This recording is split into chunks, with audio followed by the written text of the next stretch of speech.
I'm Steve Romano, owner of Velocity Media Studios, Velocity Media Systems, and cameraman, DP, director, and also a technician.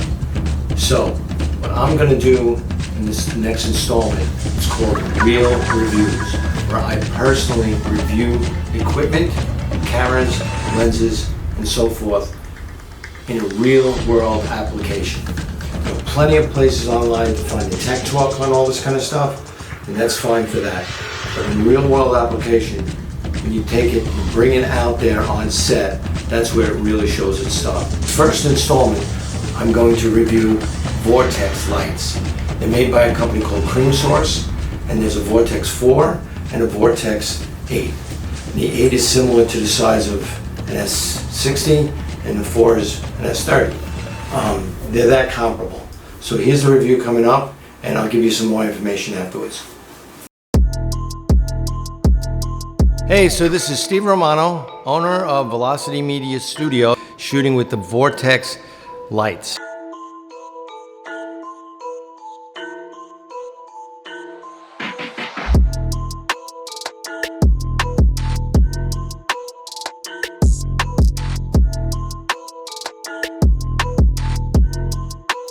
So these Vortex lights are IP rated 65, which means they're water resistant. So we can get them really close to our subject, splash all over them, and it's not a big deal. We have these things really close to our subjects because they're not hot. Currently we have 3 Vortex 8s and 2 Vortex 4s, and we're really running like 2,600 watts. Normally I would run at least 100,000 watts to achieve something like this, and I still couldn't get down to a 14-degree shutter. Now 14-degree shutter was this really skinny, sharp, it's going to give you a really crisp image. It's like shooting at 12,000 frames a second. It's 24 thousandths of a second, like a 180-degree shutter. So really skinny as the shutter is really crisp and sharp, and that's why these lights are like amazing, because I've never been able to do that before.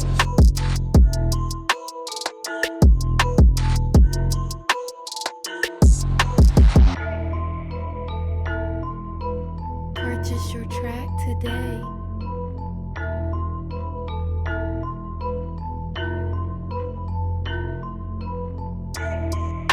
Here's some stuff that we're shooting. We're shooting for Legs Diamond Whiskey and Lux Lighting and Cream Source and Able Cinetech, and yours truly, Steve.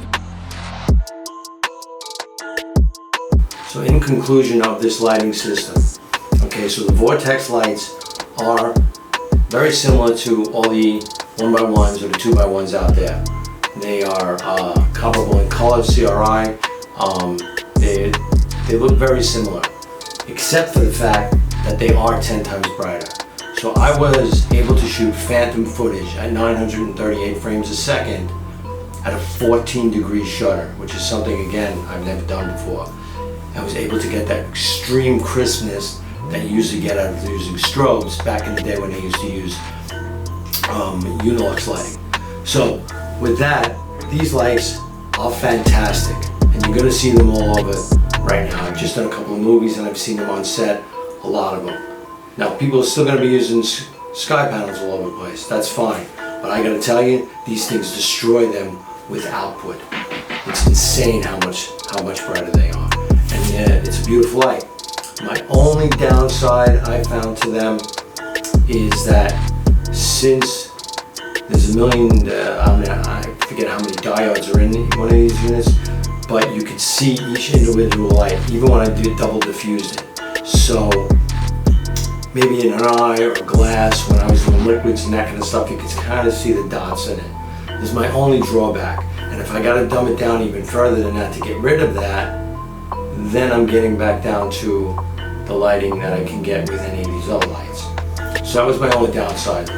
The upsides of it is obviously that it's extremely bright, and the other thing is it does sync up with your camera. So you can do strobe effects and all this kind of stuff with a rolling shutter, which is amazing. You could do a red light or flash, or if you want to do like paparazzi kind of stuff, you could sync directly up to the camera with a rolling shutter.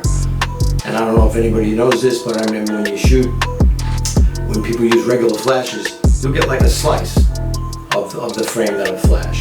With this, you don't. It fills the whole frame. So it syncs up with the camera. So you can do crazy effects like background effects, or maybe if the subject is flashing all different colors and stuff like that.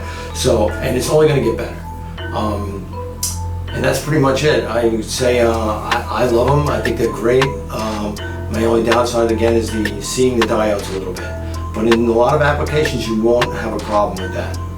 And that's my review for today, and I hope you enjoyed it. And comment below if you have any comments about it or any questions. Feel free. Have a good one.